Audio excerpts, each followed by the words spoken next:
That's why he made me his best man. So, hi, Dan and Joe. No, I'm joking. So, first of all, there's a few people I want to thank. First of all, I want to thank Sarah for planning everything.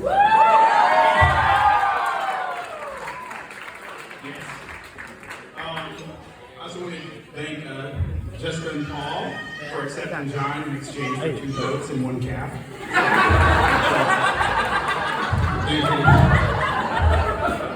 Thank you very much. When John first asked me to be his best man, sorry, my hands are shaking. When John first asked me to be his best man, the first reaction, of course, was excitement. I didn't think he wanted his little annoying brother to be his best man.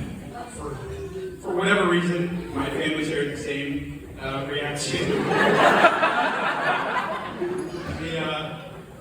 When my mother remembered that I'd have to speak for a few minutes, I can only imagine that she was pretty scared herself.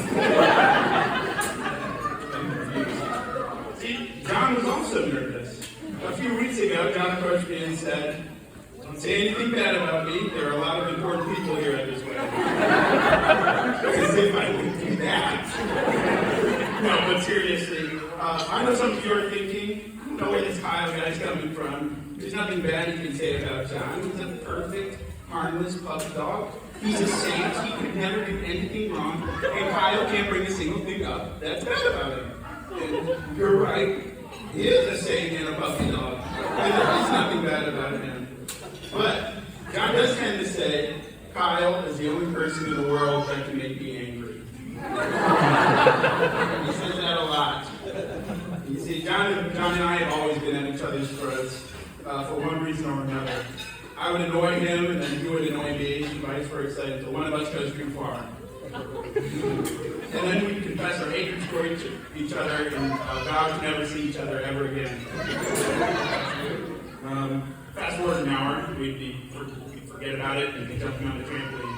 So, I stand before you all and admit that 9 times out of 10, it was me who was the instigator. It was probably more like 99 times out of 100. I can admit that. I can be real mean to John. John knows that.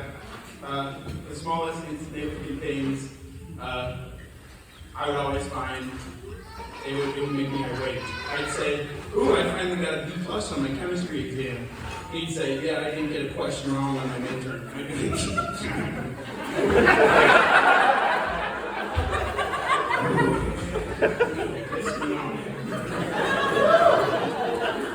And so, in response to that, I just dumped his laundry all over his floor. Now, the Bible has a few words about brotherhood. Proverbs tells us that a brother is going to be there for you when times get difficult. Trust me, I made things difficult for John, so I was there a lot. I'm not a bit informed, but I was there. Now, once in a blue moon, there are times when I'm not mean to John. About once a day, I lose something that I desperately need. Whether it's my phone, my keys, or one time our dog. So whenever I lose something, that's when I'm nicest to John. You see, John has an undeniably incredible ability to find things. I swear, he has photographic memory. Just last weekend, I needed an 1.5-inch aux cord that fit into my phone. Very small thing. And he's like, "Oh, I think I remember seeing that." Walks over to an end table, opens a drawer, and wedges it between 2 books. He finds this 1/2-inch wire, the exact one I had envisioned in my head. And I'm like, right then and there, I knew John has an incredible gift of finding things. And when I heard John ask the girl out and she said yes, I had that same reaction as you.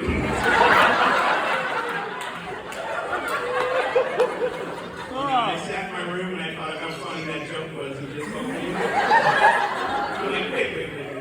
How do I know if John doesn't have game? Like, maybe he does. And so I walked into his room and I said, "John, are you being serious?"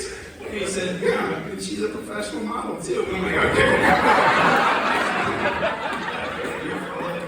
And so I was laughing. I was convinced John was joking. But later on, when I lost something, John proceeded to find it in seconds. And I had an epiphany. If John can find anything I lose, what's stopping him from finding, a loving partner?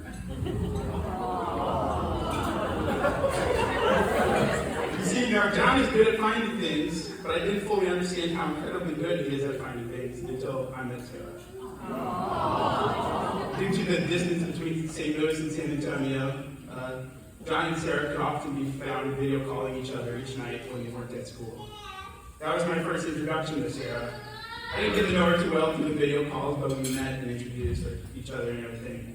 I didn't know that, a month or two later, that she was going to come to St. Louis and John was going to give her a tour around. I heard so much about Sarah, but I never met her beyond the occasional video call. The first time I met Sarah in person is when John decided to get a flat tire 200 feet from my high school. When I came out to change the tire, because John didn't know how, I didn't know that I was about to meet my future sister. When I first spoke to this sweet woman, who we all know and love, I was awestruck. She was instantly one of the kindest and realest people I have ever met. This was the first time I saw John and Sarah interact. I was nervous for John. I didn't want him to mess it up. However, this is not a worry that John has. Not only does Sarah put up with John's weirdness, but she loves him for it. Typically, not knowing how to change a tire in front of your girlfriend would be a real kick in the male ego.